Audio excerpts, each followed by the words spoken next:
Bien, ahora vamos a meternos en el tema de la diáspora. La palabra diáspora, ya lo saben, es un término de origen griego y significa simplemente dispersión.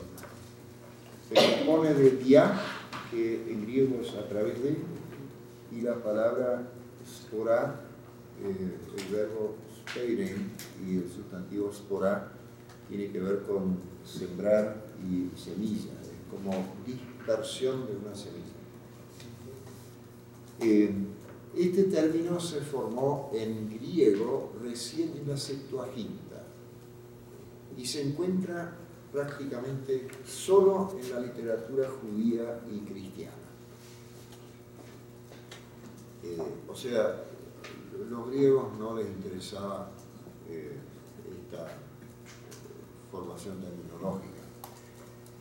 Diáspora se aplica a los judíos que vivían fuera de su patria, dispersos en el mundo antiguo, sobre todo en dos grandes regiones geográficas. Una es la Mesopotamia y la otra es el borde del Mediterráneo. Si uno mira el mapa, el borde del Mediterráneo estaba lleno de asentamientos judíos.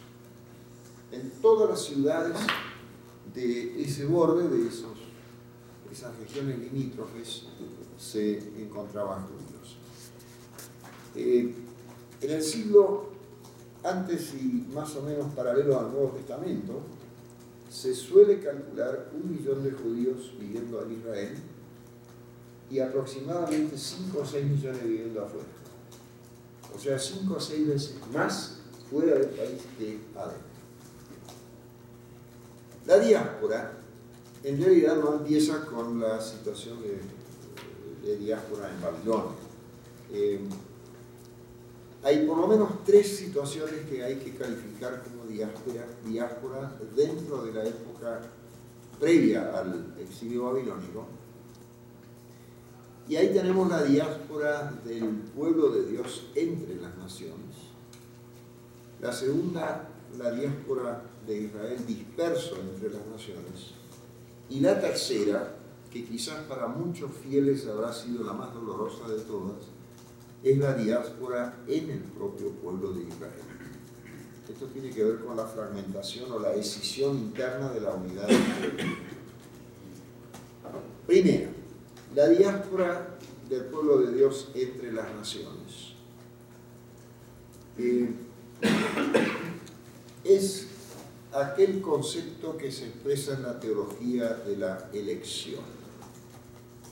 Eso está formulado así en Deuteronomio 7, versículos 6 al 8, donde a Israel se lo confronta expresamente con todos los pueblos y naciones de la tierra.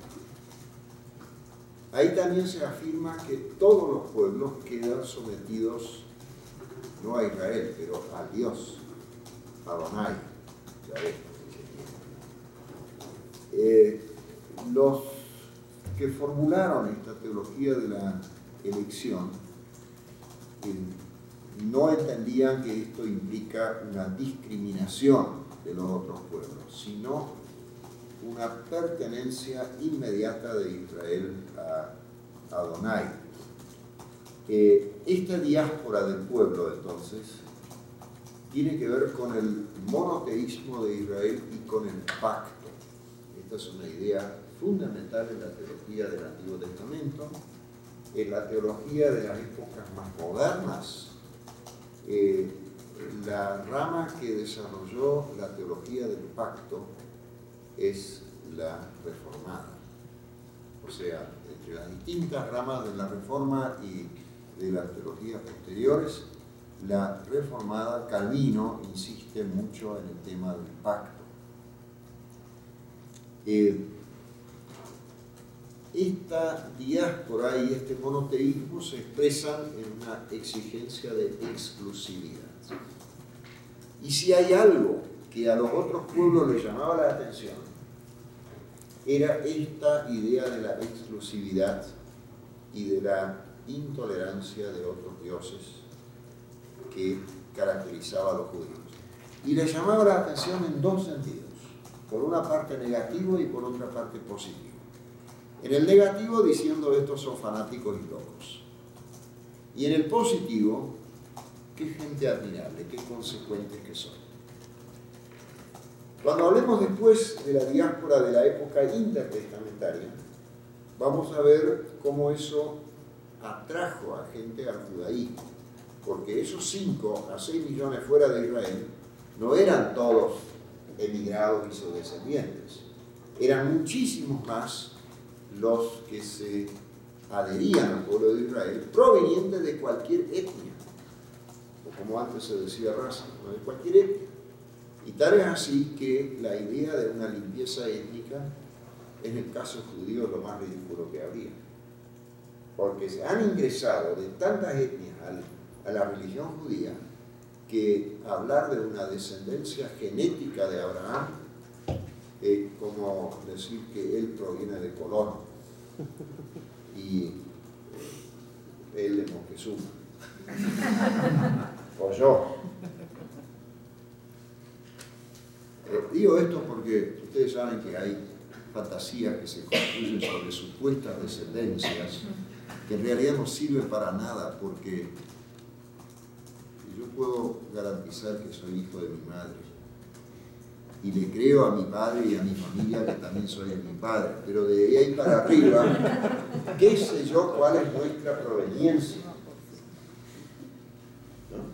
O sea, no es para ofender a nadie, pero la idea de la pureza de la transmisión, que también aparece ¿no? Cuando vuelven del exilio, quieren hacer una purga, quieren echar a todas las mujeres extranjeras, pero después se larga a llover y la lluvia, la gente se desespera. Es un capítulo por demás gracioso, porque se reúnen para decidir a quiénes van a echar, y a las mujeres, a los hijos de extranjeros, los judíos casados. Y el texto es genial en ese sentido. Dice que se largó a llover, entonces, bueno, ¿qué hacer ahora? Estaban todos esperando ahí, y formaron una comisión. Al final hay un agregado que dice que despidieron a las mujeres, que las echaron, pero ya sabían mucho de la psicología social. Formaron una comisión y la mejor manera para patear un asunto para adelante, y se terminó todo ahí, porque imagínense, miles de personas, romper miles de matrimonios, era una locura en un determinado momento. La pureza racial del pueblo judío, igual que de cualquier otro pueblo, es una ficción total. Esto ya empieza muy, muy antiguo. La tradición yadista introduce en este elemento de la elección de Israel, ojo que no estamos hablando ya de una elección étnica, introduce una línea universal, y eso ya está en Génesis 12, 1 al 3. En ti serán bendecidas todas las naciones de la tierra. Esa es la línea universalista, pero como en todos los pueblos y en todas las manifestaciones del ser humano, lo mejor puede ser tergiversado. También esta línea de la elección fue tergiversado como elemento de desprecio de otras naciones, de otras etnias, de otros pueblos. Pero la línea universalista está presente desde el Génesis. Y el mensaje que destila esto es que la bendición de Dios debe llegar a través del pueblo elegido a todas las naciones de la tierra, a la humanidad entera.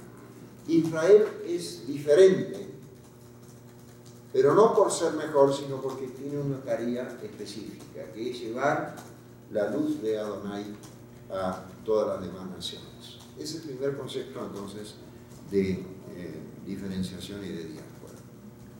En segundo lugar, es la diáspora del pueblo de Israel disperso entre todas las naciones.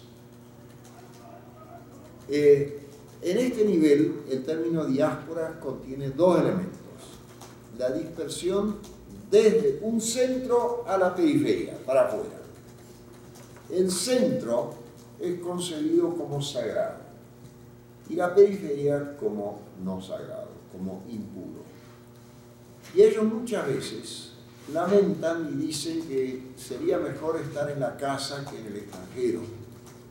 Sería mejor estar en tierra santa que en tierra impura.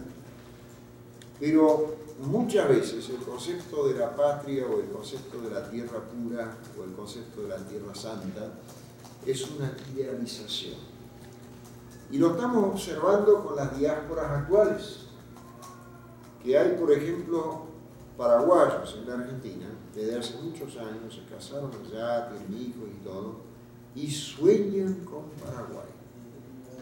Sueñan con el aspecto romántico, la guaraña, ¿conocen la guaraña? La música del arpa, la hamaca paraguaya, la comida paraguaya, todo una idealización. Y la semana pasada le pregunté a un paraguayo que trabaja al lado de nuestra facultad, y Luis, ¿vas a ir a Paraguay en estas vacaciones? No, dice. ¿Y por qué no? No, porque mis parientes viven lejos del pueblo, no hay electricidad ahí, tengo que andar por un camino de tierra, no hay luz, no tengo heladera, no tengo aire acondicionado. Yo no voy a ir ahí, no, yo me quedo acá. Pero Paraguay es el supremo, es el ideal. Bueno, esto es típico. Uno va a otro país, siente la nostalgia de su patria perdida, volver de vacaciones y de visita, pero breve, porque la comodidad está. Eso pasó muchísimas veces con Israel. Lloraban por su país, pero cuando después Ciro dijo, el que quiera que vuelva, no volvieron todos. Prefirieron quedar, porque también uno se adapta al idioma, se adapta a la cultura, al clima, a la comida, no sé a cuántas cosas más. Ustedes saben que en México hay miles y miles de argentinos, muchos de ellos nacionalizados mexicanos. La mayoría vino a partir del año 1976 por razones políticas. Fueron expulsados por los gobiernos dictatoriales militares, por su compromiso político, quedaron acá y casi ninguno quiere volver. Se adaptaron y está bien. Pero el caso de Israel esto es llamativo porque siempre queda el ideal y hasta hay un dicho que expresa ese ideal: dejemos la diáspora, pues ahí está la confrontación, vayamos a Israel, pero solo de visita. ¿Cómo es? Beshana Habá Yerushalayim. El año que viene en Jerusalén, cuando se festeja la Pascua, levantan la copa y dicen, el año que viene en Jerusalén. Y después pasa el año que viene, algunos van, otros no van, pero en Israel viven un par de millones de judíos. Fuera de Israel vive la doble cantidad. Y un rabino, muy amigo mío en Buenos Aires, me dice la vez pasada, y yo estoy aquí en la diáspora, en realidad sé que debería vivir en Israel, pero aquí estoy bien. Pero lloran por la patria. Esa es una dialéctica que si a ustedes les toca migrar una vez, la van a sufrir. Yo la he vivido porque nací en Paraguay, me formé ahí hasta los 19 años y medio, después me fui a la Argentina. Mi padre la ha vivido porque se formó en Alemania. Nuestra hija la vive porque vive en Alemania. O sea, uno la va viviendo y tiene la nostalgia, pero queda ahí donde está porque está bien. Esa dialéctica entre la tierra impura del extranjero, pero donde nos va bien, y la tierra santa, donde vamos a celebrar, en todo caso, y algunos sí vuelven, eso se nota a lo largo de toda la diáspora judía. Ahora, esa situación de diáspora cuando es algo forzado es mucho más doloroso, y eso le pasó a Israel con los exilios. La diáspora forzada por los asirios, que destruyeron toda una identidad del reino del norte, la diáspora bastante forzada de los babilonios, que después Ciro ablanda y les permite volver, la diáspora a la que les obligó el ejército y el imperio romano después del año 135, esos fueron procesos muy traumáticos, muy traumáticos. Ahora, parte de la diáspora es, desde la antigüedad, el comercio. y más de un pueblo tenía asentamientos comerciales en alguna otra parte, y algunos pueblos tenían colonias enteras. Los fenicios poblaron una cantidad de lugares a lo largo del Mediterráneo. Por ejemplo, Cartago era una fundación fenicia. En Sicilia había fenicios. En toda Italia había pueblitos fenicios. En España llegaron, miren la distancia que es esto. Desde acá hasta acá, España estaría acá en el mapa. O sea, en toda esta parte había puntos fenicios que ya no volvían, directamente quedaron afuera. Lo mismo pasó con la diáspora judía. Toda esta geografía estaba poblándose cada vez más por múltiples motivos, y el motivo comercial es uno de ellos. El exilio produjo una dispersión dolorosa. Como ya les dije, 722 a.C. son llevados a Asiria después de la destrucción de Samaria, y esa política destruyó a las clases dirigentes y a los liderazgos y a los artesanos calificados. Perdieron su identidad, se asimilaron en un proceso bastante rápido, y se terminó esa parte del pueblo judío. En el sur, con Nabucodonosor, como ya les mencioné, el golpe de la destrucción de Jerusalén y de la destrucción del templo le cambió parte de su identidad. No lo destruyó, pero ellos en esa diáspora, eso ya lo vimos, eso no lo repito, crearon y recrearon su identidad, se agarraron de su ley, de su Shabbat y de su circuncisión, y reflexionaron sobre su monoteísmo. Hasta el momento del destierro babilónico, la posesión de la tierra, la institución real, o sea, el rey, y el templo eran los fundamentos institucionales, y todas esas instituciones de un momento para el otro dejaron de existir. El destierro destrozó literalmente todos esos cimientos que había tenido el pueblo de Israel. Por eso hay que hablar de una religión del Antiguo Testamento hasta la época del destierro, y de otra forma de religión a partir del exilio en adelante. Y a partir de la destrucción de Jerusalén hay que hablar de un judaísmo rabínico. Si dividimos las épocas históricas en las que encontramos manifestación de la fe del pueblo judío, tenemos una religión del antiguo Israel, y esta llega hasta el destierro. Después tenemos el llamado judaísmo.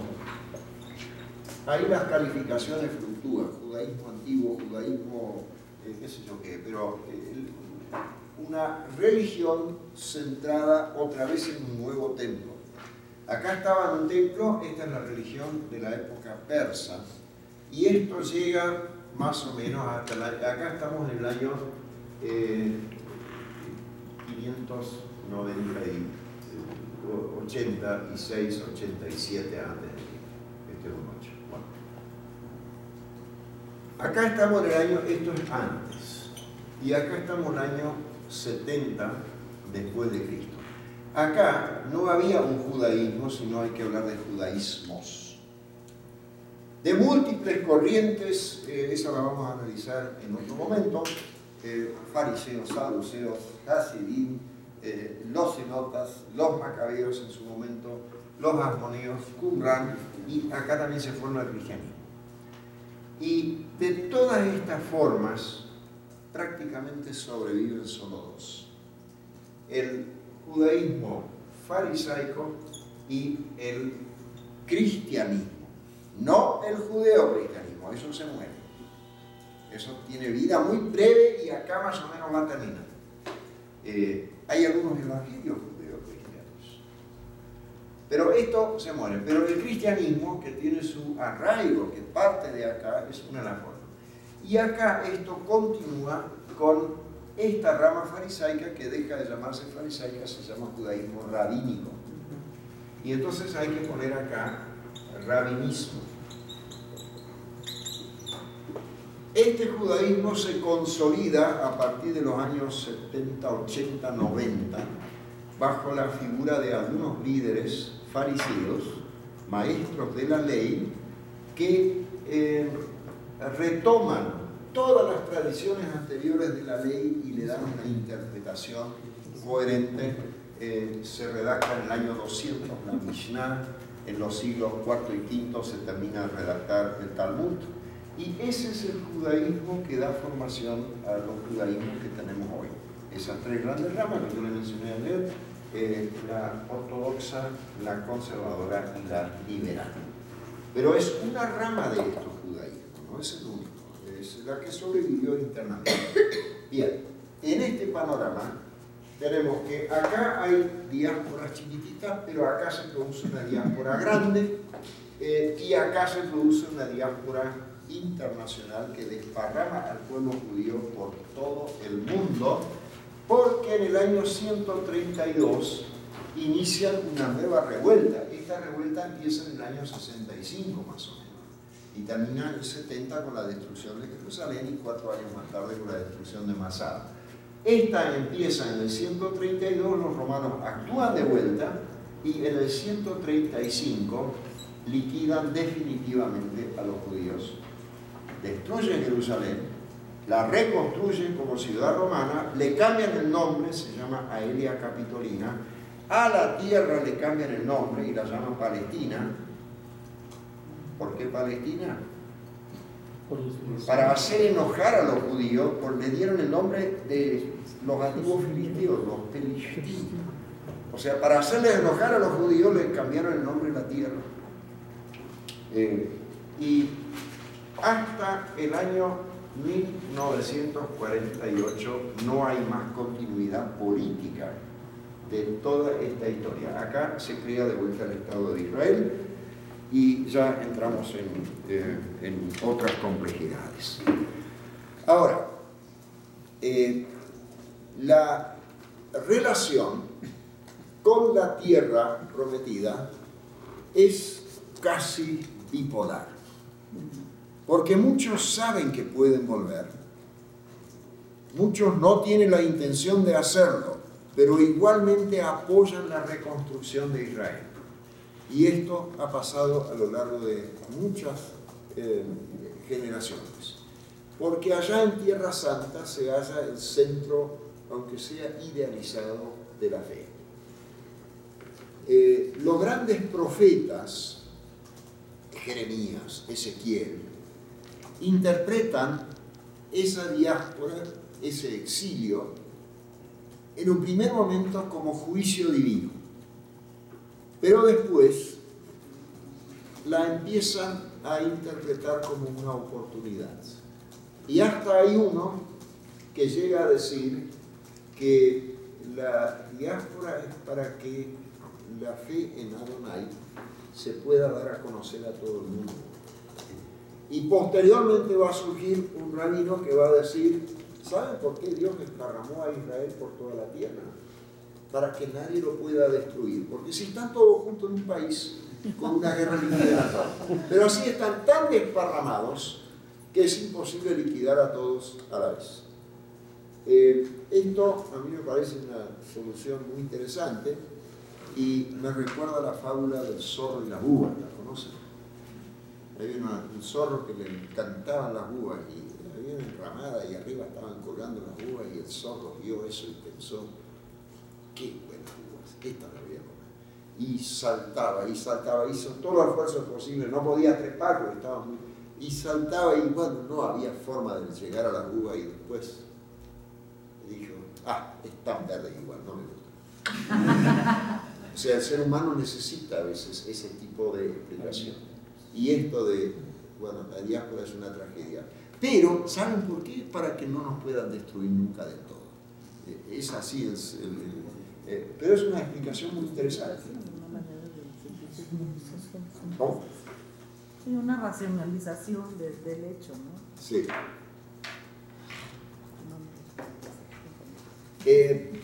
La prédica de los profetas exílicos y post-exílicos suministra una apreciación positiva de la diáspora, porque empiezan a decir, mediante la dispersión, Dios quiere atraer a todos los pueblos hacia Él. Entonces le dan gracias a Dios que pueden dar testimonio afuera, aunque no es que hagan una misión así como la misión posterior cristiana, pero en Isaías es como que se entiende que empieza un nuevo tiempo. Isaías 40, versículo 2, y también Isaías 40, versículo 5, la manifestación de la gloria de Adonai ya viene muy pronto, y todos los pueblos la verán, porque Él se va a manifestar en su pueblo y todos los pueblos lo verán, y la victoria entonces de Dios también sobre los pueblos enemigos de Israel tiene por reconocimiento su meta. O sea, ¿qué es lo que están haciendo? Están interpretando teológicamente su situación de diáspora. Leen teológicamente su situación. Así como uno de nosotros podría leer teológicamente una situación propia de enfermedad o de posibilidades en la vida y decir, miren lo que me ha dado Dios, o miren dónde me ha conducido Dios, ya sea en lo negativo o en lo positivo. O sea, no es la realidad, es la interpretación de la realidad. ¿Se acuerdan que ayer les dije que en un texto confluye la narración del hecho, la explicación del hecho y la interpretación del hecho? Es un caso bien clarito en este contexto. Y acá aparecen entonces los términos de diáspora por una parte y por otra parte de exilio y destierro. Y los términos de destierro y exilio en hebreo es galut y golá, nunca se traducen con diáspora, porque aparentemente ellos al término diáspora le empezaron a tomar de un cierto gusto positivo. Y la tercera diáspora es aquella que existe dentro del pueblo de Israel mismo, porque lejos de idealizar al pueblo de Israel, la historiografía constata que el pueblo de Israel comenzó a fragmentarse y a dividirse internamente. El mismo concepto de la esperanza de un resto, ¿se acuerdan del concepto de resto? Exactamente. Ya en Primera Reyes 19, versículos 17 y 18, se anuncia una división interna. O sea, a veces uno dice el pueblo de Israel, el pueblo de los Estados Unidos, el pueblo de Burundi, el pueblo de México. Eso es una construcción totalmente artificial, porque no toma en cuenta cuántos pueblos diferentes hay adentro y tampoco toma en cuenta la fragmentación y las diferencias que tenemos en todos los países y en todas las naciones. Ahora, esa separación dentro del pueblo tiene dos vetas. Una es la socioeconómica y otra es la religiosa. Las dos se van correspondiendo. Y casi todos los textos que son de esa época dan testimonio de esto. La socioeconómica ya la anticipé hoy, cuando entra esta cuestión de la economía, de las deudas, de la negociación, de prestar y de ganar con la pobreza ajena. Y la otra es la diferenciación religiosa, porque surgen profetas sobre todo y algunos otros más que indican que está mal lo que se está haciendo porque con esto se está violando la ley de Dios. También esto es bastante decisivo en toda la prédica de los profetas. Y entonces ya no era decisiva la mera pertenencia al cuerpo social de Israel, sino lo decisivo es la actitud frente a Dios. Y le menciono ahora un salmo que muestra que en Israel mismo había de los unos y de los otros. O sea, había aquellos de los que se podía decir que quieren cumplir la voluntad de Dios, y había otros que eran considerados claramente opositores a la voluntad de Dios. Y es el Salmo 1. ¿Qué dice el Salmo 1? Piénsenlo en este contexto de que un pueblo ya está dividido. Se habla de buenos y malos. Claro. Bienaventurado. El bienaventurado y el otro es maldito. Y el nombre maldito en hebreo es Arur, terrible. Y habla de aquellos que sí obedecen a la ley de Dios, y después habla del camino de los pecadores. Y no está hablando de pecadores fenicios o moabitas o babilonios, está hablando de los propios israelitas que conocen la ley y no la quieren cumplir. Los justos son aquellos que aman a Dios, temen a Dios, esperan su gracia y cumplen su voluntad de justicia. Entonces son justos en un doble sentido: en el sentido de las relaciones con las demás personas y en el sentido de la obediencia a la ley de Adonai, de Dios. Y en este contexto también se vincula la palabra pobre con la palabra piadoso o cumplidor de la ley de Dios. ¿Por qué? Porque la experiencia que ellos habían tenido es que los que estaban acaparando riquezas no cumplían la ley de Dios. No hacían lo que la ley mandaba o no obedecían las prohibiciones. Y forma parte de esta forma de pensamiento la certeza de que Dios hará justicia. Y ahí surge poco a poco un antecedente de lo que después se va a manifestar en la apocalíptica. La apocalíptica es directamente una inversión final. Pero ya en los salmos se anticipa esto. Hay dos salmos que son el 49 y el 73 que se llaman salmos de los pobres.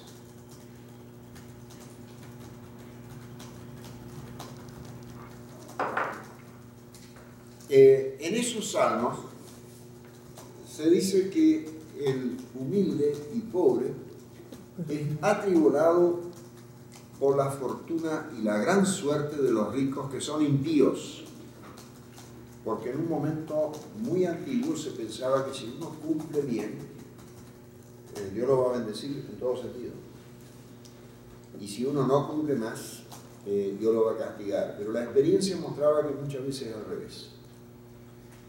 Esa problemática ya es tematizada por el libro de Job. ¿Por qué un justo tan perfecto, pierde los hijos, pierde los animales, pierde las casas, todo lo va perdiendo, pierde la salud, y hasta la esposa le dice: moriste de una vez del todo, viejo? No se lo dicen en esos términos, pero se lo dicen muy parecido, porque le dice: reniega de tu Dios y muérete, listo ya. O sea, es duro, porque hasta las personas más cercanas, bueno, después vienen tres amigos y le lavan la cabeza y no tiene solución esto.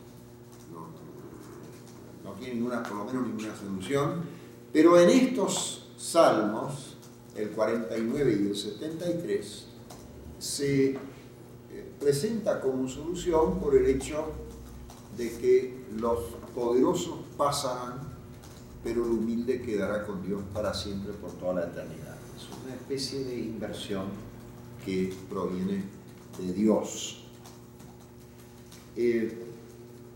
Al hablar entonces de dispersión, de diáspora interna, hay que tomar en cuenta esto también, estas fragmentaciones dentro del pueblo, las pugnas entre ellos, y de que algunos se sentían fieles a Dios y a otros no les importaba para nada la obediencia, y que eso, por supuesto, produce muchos roces internos.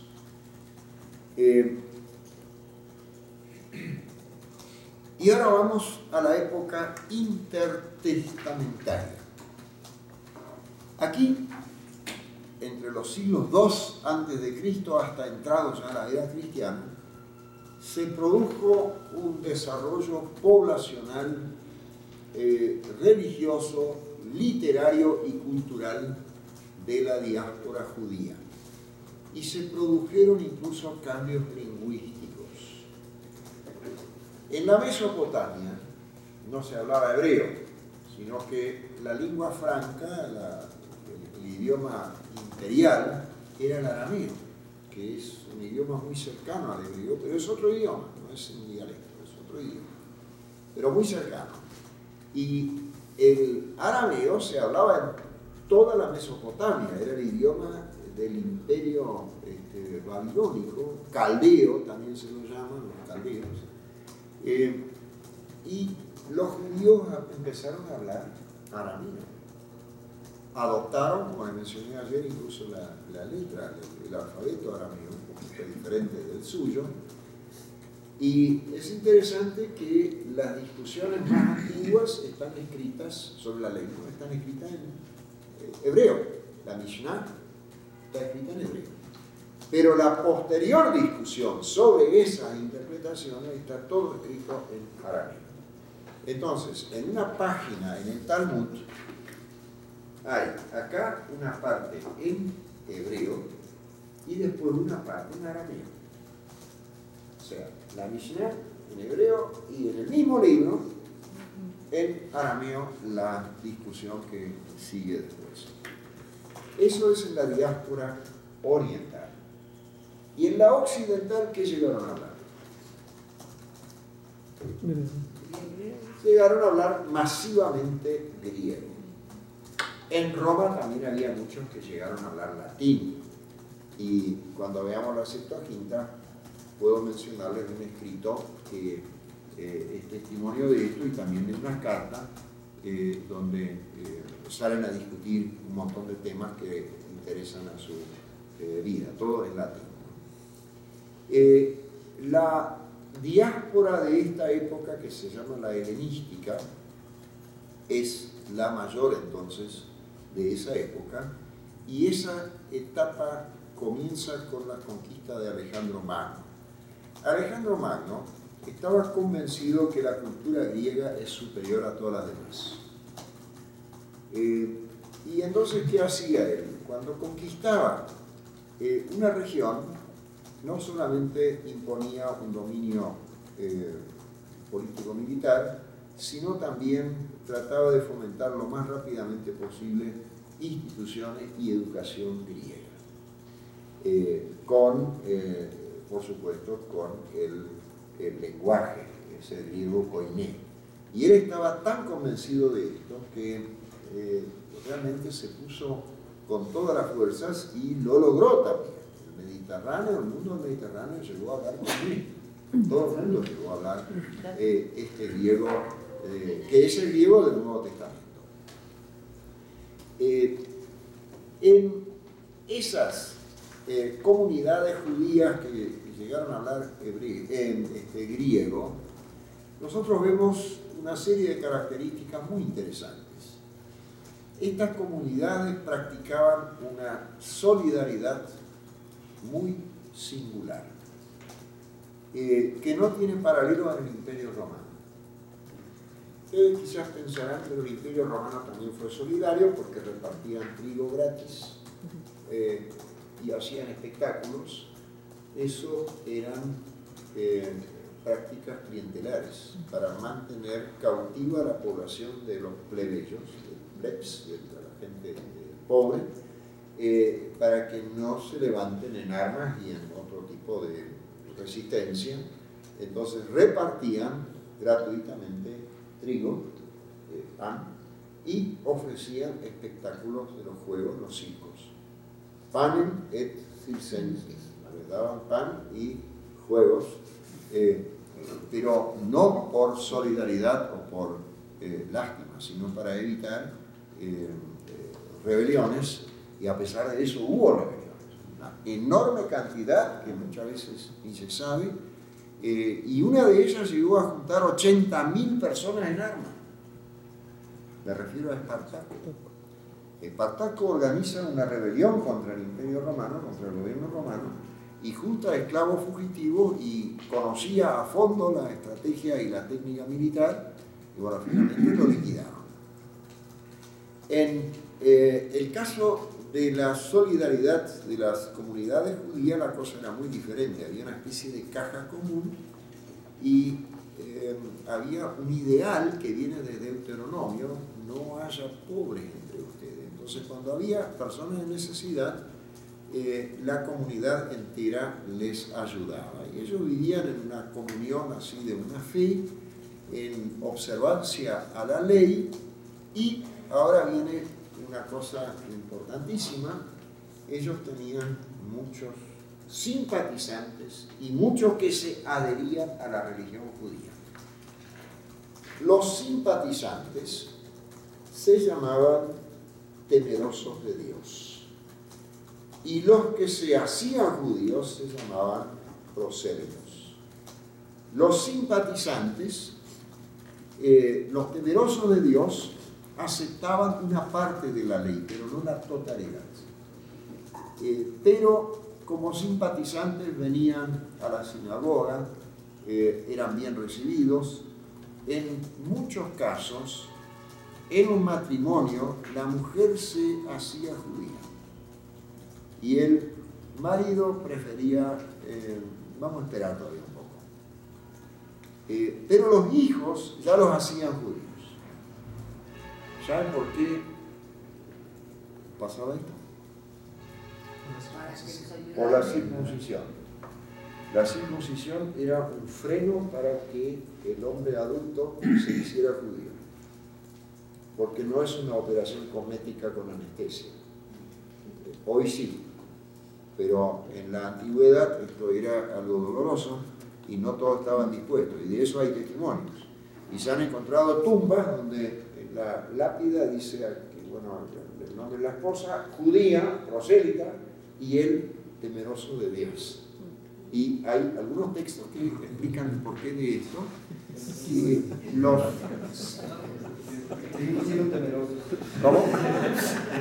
¿Prefieren ser temerosos? Claro. Dice, lógico. A los temerosos de Dios les pedían que se abstuvieran de 4 cosas para poder tener comunión de mesa, relacionarse con ellos, visitarse, aceptarlo en el Señor. Tenían que abstenerse, en algunos lugares pedían algunas cosas más. Reconocían a Dios como único, Adonai también como único Dios. Se tenían que abstener de idolatría, o sea, limpiar la casa de idolatría. Se tenían que abstener de comer sangre. Se tenían que abstener de comer animales sofocados o ahogados, y también de lo que los judíos llamaban impureza sexual o adulterio o fornicación, o sea, todas las prácticas sexuales fuera del propio matrimonio, que era algo muy divulgado en el mundo greco-latino, era lo más común. El griego de clase alta, bueno, tenía la esposa, porque hay que tener una esposa, porque hay que tener hijos. Para las fiestas había etairas, para los simposios, chicas que tocaban flauta, hablaban filosofía y hacían servicios sexuales. Tenían el derecho de muslo, que era el derecho del patrón sobre la esclava. Y además había prostitución. En todas las ciudades, suficiente manera de divertirse en todo sentido. La religión judía siempre oficialmente se oponía a esto y se lo exigía también a los simpatizantes. A los simpatizantes temerosos que querían convertirse en prosélitos ya les exigían el cumplimiento de la totalidad de la ley. ¿Por qué la gente se acercaba a la religión judía? Básicamente por 3 motivos. Por supuesto, también había algunos que odiaban a los judíos porque eran tan diferentes, porque no simpatizaban con un montón de estilos y prácticas de la vida del mundo pagano, pero los que admiraban eso, en realidad lo hacían por 3 motivos, sin orden de prioridad, y cualquiera de ellos es válido. Por el monoteísmo, por la ética y por la solidaridad. El monoteísmo en esa época existía solamente en la religión judía. Las demás religiones eran todas politeístas y había toda una corriente de pensamiento entre los griegos que postulaba un monoteísmo teórico. Que los filósofos decían, bueno, pero tantos dioses, tantos no. En última instancia, todo se debería reducir a una única divinidad. Pero era un monoteísmo teórico y personas con una búsqueda religiosa se sentían tan desorientadas, con tantas ofertas de tantos dioses diferentes, dioses, diosas, semidioses, héroes, espíritus, ángeles, monstruos, diablos, etc., que veían que el judaísmo tenía una respuesta muy simple: hay un solo Dios y nada más. Ese monoteísmo, de eso hay testimonio literario, era un fuerte atractivo en el panorama tan confuso de las ofertas religiosas de la antigüedad. Segundo caso era la ética. Las últimas décadas antes de la época cristiana y el primer siglo estaban marcadas por numerosísimas prácticas que a mucha gente les chocaban. Prácticas de todo tipo, una falta de responsabilidad en muchos sentidos, no solamente en materia de lo sexual, sino en muchas otras cosas más. Los judíos tenían un cuerpo de leyes, tenían sus 10 palabras, el decálogo, tenían su legislación, y el que entraba ahí sabía lo que había que hacer y lo que no había que hacer. Eso era un atractivo. Y en tercer lugar, la solidaridad de las propias comunidades. Cuando alguien viajaba de Alejandría a Roma, y era judío, en Roma se conectaba con la comunidad judía, le daban alojamiento, comida los primeros días, le facilitaba contactos. Cuando uno de Roma viajaba a Alejandría o a donde fuere, la comunidad judía local lo recibía. Se consideraba una hermandad. Y ese término, adelphotes en griego, también aparece en el Nuevo Testamento. La hermandad, no solamente hermano o hermana, sino Santiago lo usa como 15 veces incluso, sino la hermandad, la gran familia, se sentían una gran familia, cosa que no se podía decir de la religión romana ni de la religión griega, porque estas religiones no eran religiones vinculadas a un concepto de comunidad y de ética. Eran algunas creencias en algunas divinidades y prácticas mínimas de reconocimiento de la supremacía de esta figura y de los emperadores, etc. En cambio, en la religión judía y después en la cristiana, la gente se sentía en una familia, en un hogar. Y a eso hay que agregarle que en la sociedad del entorno judío, helenístico romana, era una sociedad muy estratificada, con clase alta y clase baja, subalterna, y clase bajísima, los esclavos y los paupérrimos. En cambio, en las comunidades judías y luego cristianas, todos eran considerados familia. Y podían convivir esclavos con amos y de diferentes orígenes. Entonces, ahí tenemos una serie de características que hacen que por lo menos un buen número de paganos se sentía atraído a la religión judía, pedían ingresar y en algunos lugares ingresaban masivamente. Hay un caso de una reina de Adiabene, una región no demasiado lejos de Israel, que pasó al judaísmo con todo su pueblo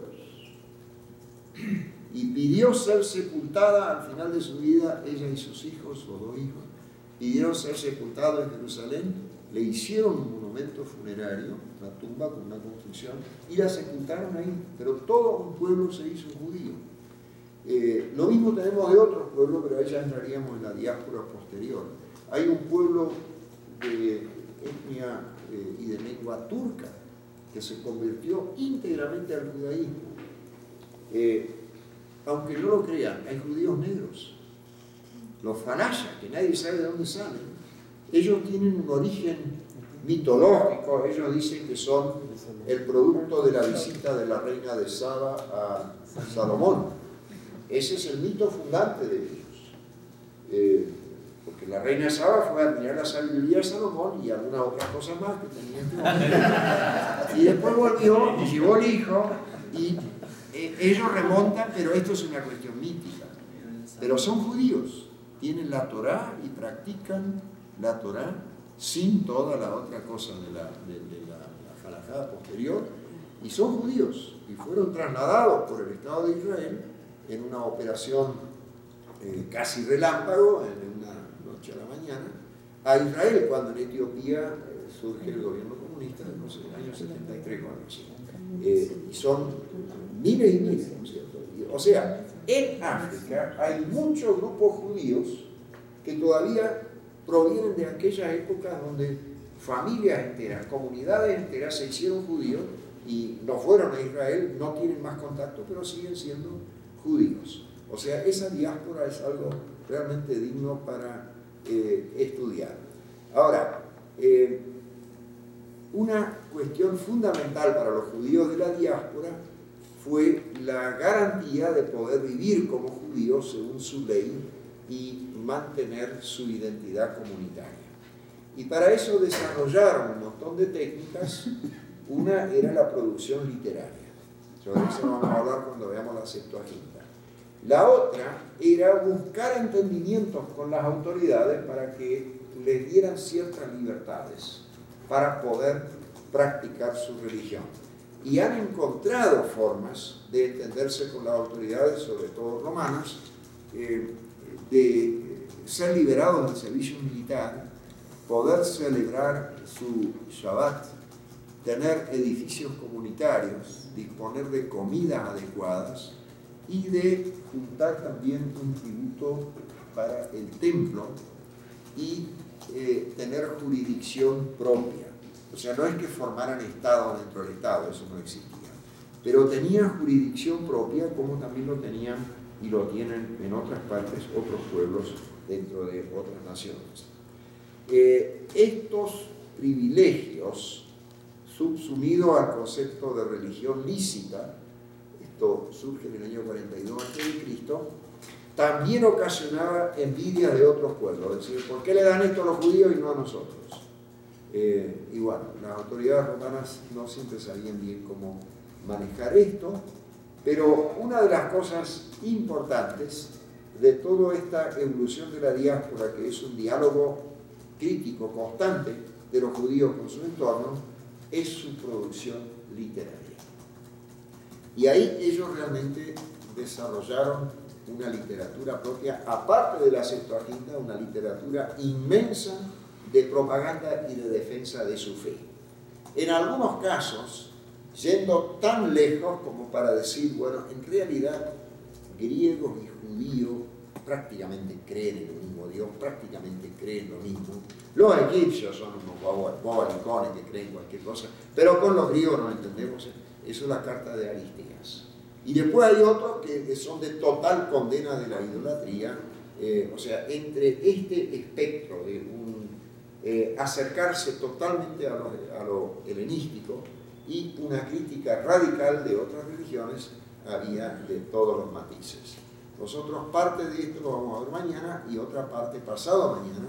Mañana queremos ver algo más de apocalíptica, de los fariseos, saduceos, celotes, Qumran, y el jueves algo de la Septuaginta y la literatura intertestamentaria y después algo de gnosticismo. Siempre pongo varios temas relacionados unos con otros.